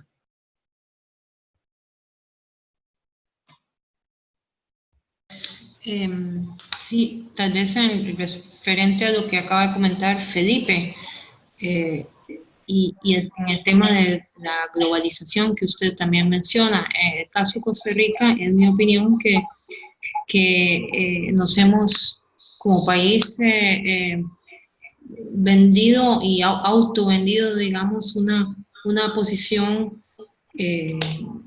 pues, que tiene que ver con el pasado nuestro, ¿verdad? Como hablaba con un amigo de las joyas de la abuela. Y en realidad nosotros tenemos que ser verdaderamente competitivos. En precio no lo somos, pero podríamos serlo realmente en el trabajo, en la productividad, en el idioma, en otro montón de digamos, de características que sí que nos permitiría diferenciarnos porque sí tenemos pues, la estabilidad política, la situación geográfica, etcétera, pero es más que eso, ¿verdad? No es solo eso. Y lo que mencionaba el ministro, que decía Felipe, pues es una teoría nada más. En la práctica no funciona así, ¿verdad? Como decía usted, no es pensar que porque somos muy sexys, ¿verdad? Nos va a venir aquí toda las empresas a desarrollarse. Creo que el país realmente necesita dinamizar la economía y ser más productivo, ser realmente competitivo. De hecho, gracias, Ana Cristina. Hay un par de elementos que usted menciona que me llaman mucho la atención y es, bueno, pregunta, ¿ya consiguieron el libro de cuentos chinos? No, basta historias. El que usted mandó la portada. No, basta historias es el de Andrés Oppenheimer.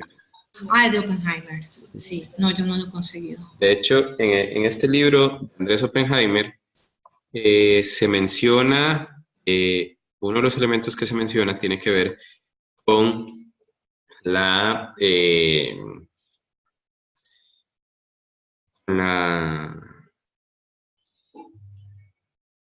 competitividad o cómo eventualmente los niños latinoamericanos, o sea, con los sistemas educativos latinoamericanos, eventualmente van a tener que competir por sus empleos con niños no solamente de Latinoamérica, no con el niño que está sentado a la par, sino con el niño que está estudiando y que está llevando 15, 20 horas de inglés semanales, ¿verdad? En China, en Singapur, en Finlandia o en la India, por ejemplo, ¿verdad? Mientras que tal vez los niños nuestros no están llevando ese nivel de inglés. La competitividad termina siendo, en este caso, a nivel global, ¿verdad? No solamente es competir con respecto a los vecinos, no es competir con los países de Latinoamérica, no es competir con los de Sudamérica, con México, ¿verdad? O con los países del Caribe, sino tener que competir por inversiones con países del sudeste asiático que quizás tienen un mayor desarrollo a nivel de ciertas, de acceso a tecnología, mayor capacidad de redes de internet, por ejemplo, redes de comunicación, menores precios, ¿verdad? Sino que también pues, es tratar de diferenciarse y cómo tratar de ofrecer un servicio que tenga elementos que lo hagan, le den un valor agregado a las empresas. Creo que ese es uno de los retos que se nos presentan, ¿verdad? Ahora, el otro, yo insisto, es qué pasa con la automatización del mercado laboral o con el tema de la cuarta revolución industrial. Porque, no sé si ustedes vieron, hace como un mes, el presidente de la República mencionó algo sobre este tema y que como país teníamos que llegar y ver qué pasaba con llegar a la cuarta revolución industrial. Porque la realidad es que eventualmente muchas personas no se van a quedar sin trabajo y que les va a costar incorporarse nuevamente al mercado laboral. Me ponían el ejemplo de una empresa de envíos de dinero a nivel internacional, donde antes usted llegaba y le daban, había una persona en la recepción, le orientaba y le daba la ficha y le decía, bueno, esta es su ficha, este es su papelito. Cambiaron ahora la dinámica en los centros de atención y ya no necesariamente tienen una persona dando la ficha, el papelito, sino que usted llega, pone su número de cédula, ¿verdad? O el tipo de trámite que va a hacer, le da un papel y después ahí lo va orientando. Entonces, lo que hacía una persona, ahora lo hace una máquina. Y esto eventualmente le significa a la empresa un ahorro, ¿verdad? Pero la persona que antes hacía ese trabajo, que ya no lo hace, le significa la posibilidad de tener que buscar un empleo diferente.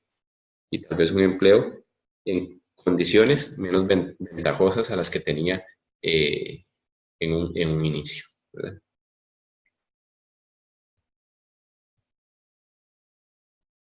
¿Algún comentario? ¿Otro?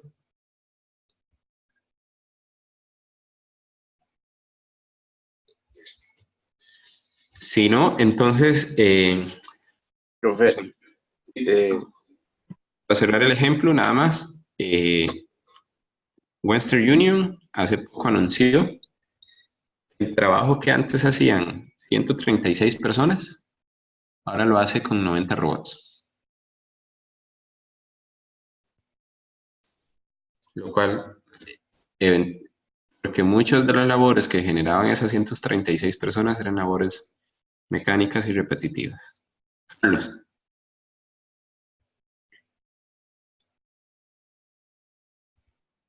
hola.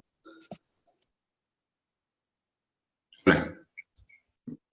Bueno, no sé si me escuchan bien. Yo quería comentar respecto a, bueno, los nuevos retos que están presentando en el mercado laboral. Ajá. Hace un tiempo, bueno, en mi investigación de tesis de grado tenía un factor que incluía esta visión de la formación técnica laboral, y en ese momento revisábamos algunos informes de la CEPAL, y este fenómeno de la diferencia entre niveles de escolaridad y oportunidades de empleo es un fenómeno casi generalizado en toda la región latinoamericana.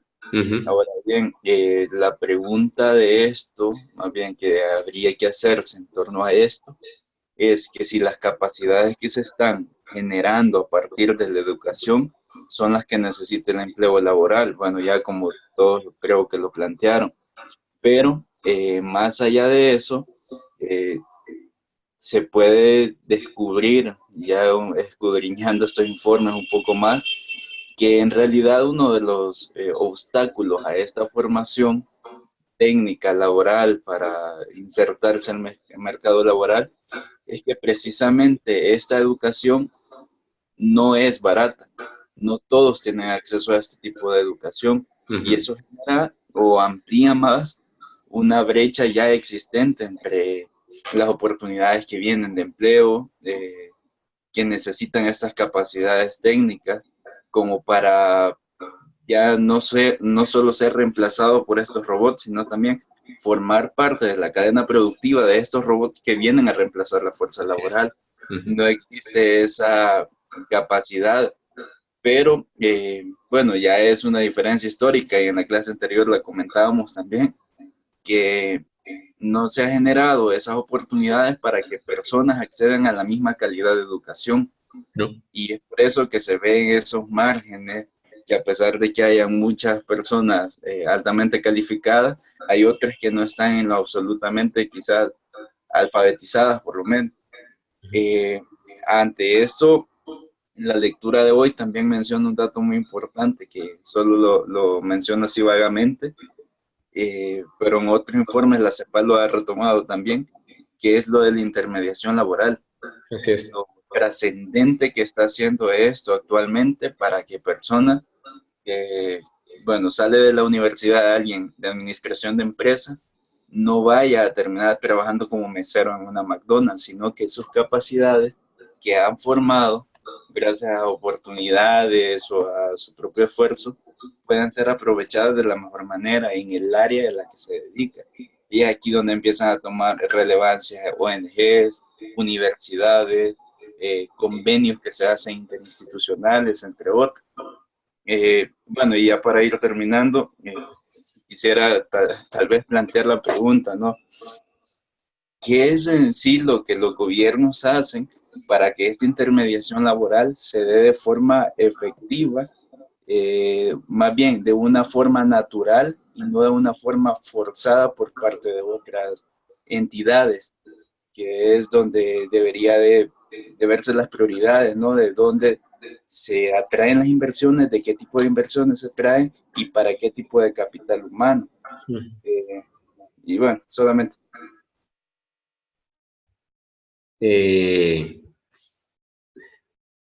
Hay una el tema del empleo es una preocupación global, ¿verdad? Y cómo generar esa intermediación del empleo, creo que es una preocupación global. De hecho, la semana anterior estuve en Bruselas, en el espacio europeo, donde están las instituciones del Parlamento Europeo y demás. Y uno, digamos, tiene un espacio que se llama Parlamentum, que es el centro de visitantes del Parlamento Europeo. Y uno de los temas, digamos, una de las preocupaciones de la población europea, especialmente los jóvenes, es precisamente esa. ¿Cómo incorporarse en el mercado laboral? Y decían, bueno, y una de las demandas que se le están generando a la Unión Europea como bloque, ¿verdad?, supranacional es actúe, genere, haga algo en temas de empleo, ¿verdad?, para resolver el tema del desempleo, que no afecta solamente, digamos, eventualmente a países como el nuestro, los nuestros, que tienen una realidad demasiado, no sé, demasiado interesante, y que yo creo que por eso el libro Basta de Historias va a ser bastante útil para poder, digamos, analizar, no sé si bueno, cuestionar o criticar ese camino que hemos estado siguiendo, por ejemplo, en temas de formación, ¿ya?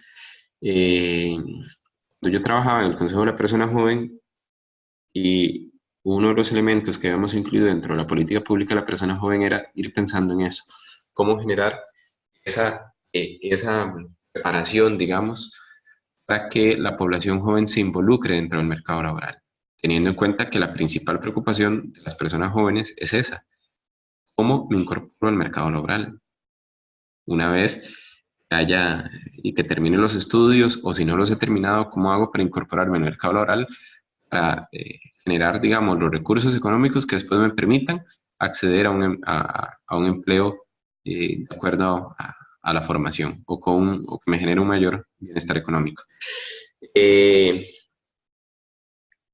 Y habíamos propuesto para esa política pública que se generara estudios de prospección laboral, y que esos estudios de prospección laboral se pudieran vincular, o se hiciera ahí un link con los programas de formación académica que está generando, o que genera tanto el INA como el Ministerio de Educación Pública. O sea, porque precisamente como lo han mencionado ustedes en algunos momentos de la conversación de hoy, tenemos un mercado laboral que demanda una formación con capacidades técnicas, con capacidades en temas que tienen que ver con ciencias, con tecnología, ¿verdad? Pero que nuestra formación, o la formación que recibimos a nivel de primaria y secundaria en esas áreas, es deficiente. Es muy, muy deficiente. Y también, por ejemplo, en el tema de idiomas, ¿verdad? Entonces, esto genera que haya una cantidad importante de la población que no tiene acceso al mercado laboral, porque carece de esas capacidades técnicas que permitan involucrarse dentro de lo que el mercado laboral demanda. Entonces, resulta que dentro del contexto en que nosotros hicimos eso, no se pudo generar, porque la población al fin, el Ministerio de Trabajo tenía que hacer los estudios de prospección laboral, creo que hizo uno, ¿verdad? Pero a la hora de tratar de vincular eso con el MEP, ¿verdad?, y decirle al MEP, el mercado laboral lo que necesita es gente que tenga este tipo de formación, este tipo de características de formación, ¿verdad? A la hora de llegar y decirle al MEP, cambie, por ejemplo, es un tema muy complicado, cambie los programas de estudio, cambie la perspectiva del programa de estudio, de la capacitación, de la formación que se está dando, para que se oriente más hacia esto, que esto es lo que busca el mercado laboral. Por un lado, te acusan de que lo que estás buscando o lo que estás generando es una fábrica de empleados. No una fábrica de empleados como la de El Salvador, de Sánchez Serén, sino generando mano de obra barata. Gente que vayan a ser empleados toda su vida, bla, bla. Pero por otro lado, el sistema educativo actual tampoco es que sea bueno. Tatiana.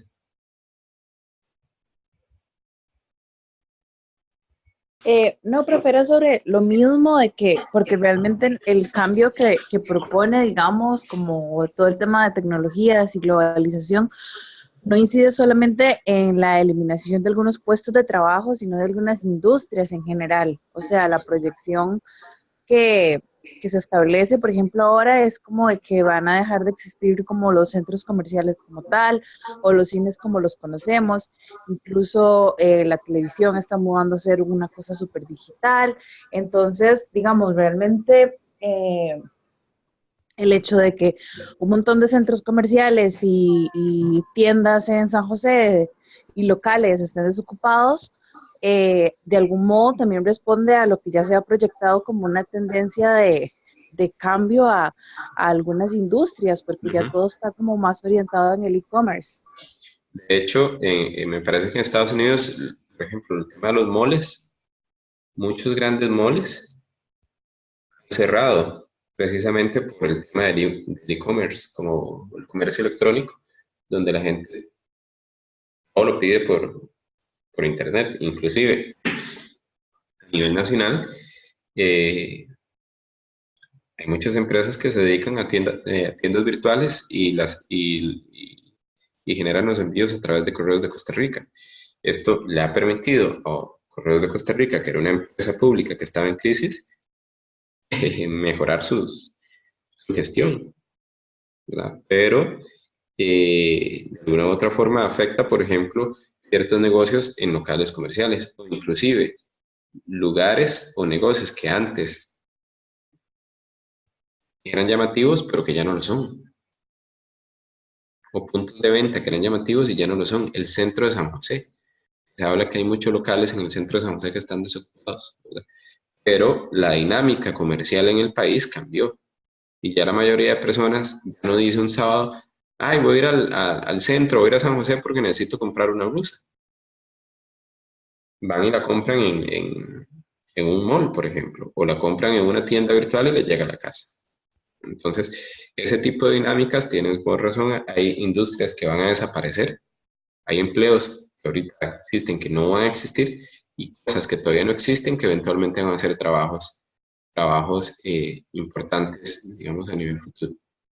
Inclusive, con una población envejecida, quienes se dediquen al tema de cuidado de adultos mayores van a tener mucha demanda laboral en un plazo de unos 20, 30 años, quizás. Felipe. Sí, volviendo al tema del empleo y la educación y la relación que tienen, yo quería tocar el tema de la educación dual. Ajá. Es un tema que ha estado ahí en la mesa por bastante tiempo, aunque siento que hay muchas personas, o tal vez el tema sí tiene muchas contradicciones o tiene algunos puntos que pueden ir en contra. Yo siento que es tal vez una opción a explorar y a desarrollar, porque realmente creo que por la experiencia que he visto muchas personas que logran llevar su capacidad de estudio a la hora de las prácticas y demás, son las que mejor se posicionan laboralmente. Así es. De hecho, vamos a ver, con respecto al tema de educación dual, yo sí creo que hay elementos que hay que tomar en cuenta. No puede eventualmente ser regalar, entre comillas, el trabajo, ¿verdad? Pero muchas veces los criterios para oponerse a un proyecto como este son criterios meramente ideológicos y no necesariamente técnicos. Y no se piensa eventualmente en los beneficios que tenga. Ahora, insisto, no se trata desde mi punto de vista, de regalarle a las empresas el trabajo, ¿verdad? ¿Por qué? Porque, y un poco pensando en la pregunta que había hecho Carlos, ahorita estoy recordando, que para mi primer empleo, a las empresas se les daban incentivos económicos para que contrataran a jóvenes durante cierto tiempo y recibieran y tuvieran, digamos, a alguien trabajando durante 4 meses, 5 o 6 meses. Pero no se trata que eventualmente después de que ese periodo pasa, la empresa llegue y despida o le cierre la oportunidad a esa persona, sino que eventualmente se convierta en una herramienta para impulsar el empleo dentro de la dentro de la dentro de la sociedad, ¿verdad? Y generar un poco, digamos, desde ese punto de vista de reactivación económica. ¿Alguien más?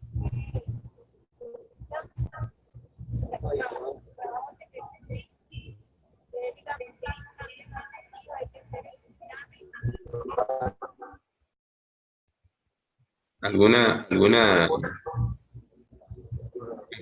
otra opinión?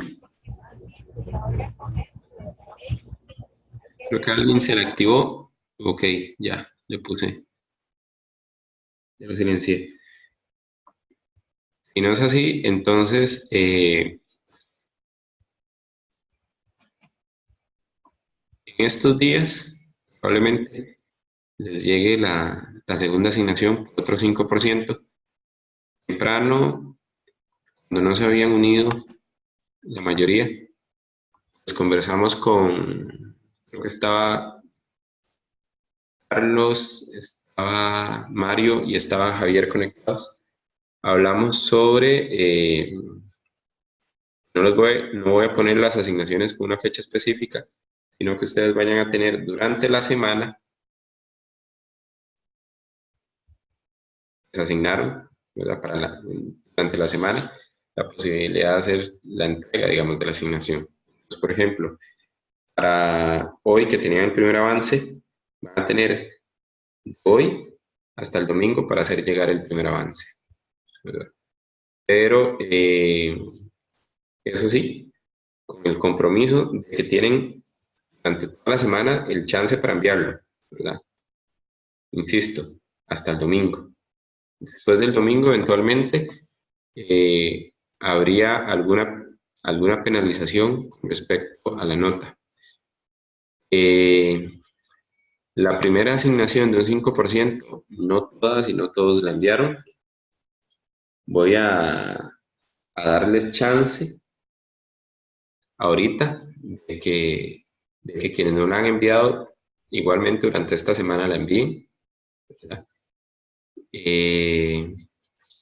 Para no perjudicarles de cara, digamos, a la nota final, porque es un 5% lo que vale ese primer reporte, ¿verdad? Y que puedan, pues, eventualmente, pues, hacer llegar la primera, digamos, tarea. La próxima semana les va a estar acompañando igual Adrián, que me dijo que le había ido muy bien con ustedes. Y nosotros nos volvemos a ver igualmente virtualmente de hoy en 15, ¿verdad? Ya en el aula virtual van a estar disponibles las lecturas de las próximas semanas. De hoy en 15 hay bastantes lecturas, para que lo tengan en cuenta. Entonces hay bastante material para que puedan revisar de cara a esa clase. Entonces, si no hay ninguna pregunta ni nada así al respecto, si no hay ninguna pregunta ni nada así, entonces yo les propondría que la clase de hoy la dejemos hasta acá. ¿Les parece?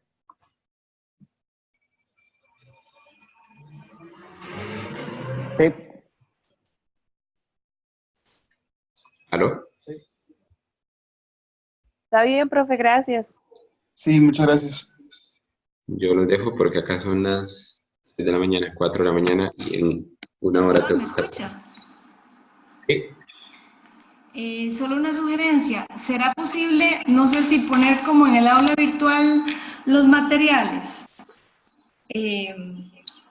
Yo he tenido dificultad, no sé por qué, algunos de los correos suyos, aunque pareciera que estoy copiada, no lo encuentro. Y entonces he estado como con mucho desorden con los materiales, que si en un correo, que si en otro. Sí. Tal vez puestos todos por fecha, a la primera clase, segunda clase, tercera clase, sería, por lo menos para mí, más fácil. Yo entiendo, Ana Gabriela, que en este caso las cosas se han enviado, el material está de las lecturas, se ha ido subiendo durante las últimas semanas, ¿verdad? Yo, como no tenía clave, hasta hace poco no he entrado a revisarlo. Voy a entrar y subiré lo de las primeras 2 clases, me parece, que es lo que hace falta que esté ahí. Pero el material de las próximas clases, en teoría, tiene que estar dentro del aula virtual. Sí, porque, por ejemplo, busqué en mi correo y incluso vi en el de Ana Cristina que estoy copiada, pero no lo borré y no lo recibí. No sé por qué, porque sí está correcto el correo. Por ejemplo, la modificación del cronograma suyo, no entiendo, pero no lo logro encontrar. Quizás es entre tanto correo que tengo, pero lo volví a repasar ayer o antier y no logro encontrar, por ejemplo, eso, el cronograma ya, el definitivo, con cuáles son virtuales, cuáles son presenciales, las evaluaciones que va a hacer, cuándo hay que hacer tareas. Ese, por ejemplo, yo no lo he logrado encontrar en mi correo. Sí, me parece que a Tatiana le pasó algo similar porque me escribió al respecto y de hecho yo le contesté hoy. Pero entonces voy a tratar de reenviarles nuevamente el correo para que ustedes lo tengan. No reenviarlo, sino escribir un correo nuevo donde vaya el programa o bien voy a solicitarle en este caso a Sharon que pueda subir el programa dentro del aula virtual para que ustedes lo tengan ahí disponible. Yo por lo menos el lunes revisé y no estaba al día. Entonces por eso que le decía que si nos pueden ayudar con eso, a mí me ayudaría a ordenar por fechas y eso me estructura a mí más fácilmente. Sí, yo lo que les decía anteriormente es que, por ejemplo, las lecturas de las próximas semanas van a estar ahí disponibles, tienen que estar disponibles próximamente, porque a mí me piden pasar el material con, digamos, de acá a 3 clases. Ajá. ¿Verdad? No, me dijeron, no lo ponga todo de una sola vez, sino que vamos a irlo subiendo a cada 3 clases. Entonces, ahí va a estar disponible a cada 3 clases. Pero lo de las clases anteriores, digamos, lo de la primera y segunda clase, que todavía no había aula virtual, eso lo voy a revisar para que esté disponible entonces. De acuerdo, muchas gracias. Bueno, gracias a todos, que tengan una feliz semana. Gracias, igualmente. Gracias igual. Gracias, igual. Luego.